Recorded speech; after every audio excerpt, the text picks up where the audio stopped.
nėra nuriebalinto pieno, yra natūralus baltyminis riebus pienas. Žmogus ką įsigūdina padaryti? Separacijos reiškia atskirti baltymą nuo riebalų ir tada mes gaunam neriebų pieną ir, sakysim, matyt, tie procentai ir yra dalis mažesnė ar didesnė dalis riebalų palikta piene ir todėl jie suskirsto 2-3 ar ten 6% riebumas ir panašiai. Asmeniškai man tai yra nesuvokiamas dalykas, todėl kad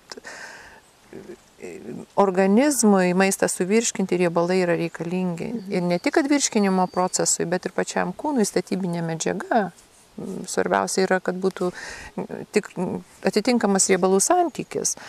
Tokiu būdu Amerikoje, sakysim, labai populiari yra beriebalinė dieta. Ir pažiūrėkit, kiek daug nutukusių žmonių tik dėl to, kad organizmas negaudamas reikiamų medžiagų, jis ima gudrauti, jis ima kaupti jas.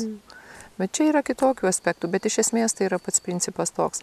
O dabar kalbant apie pieną, pasterizuotas pienas, sako, prarūgo, žmonės klysta, pasterizuoto pieno surauginti neįmanoma, jis paprasčiausiai vyksta puvimo procesas, gedimo procesas.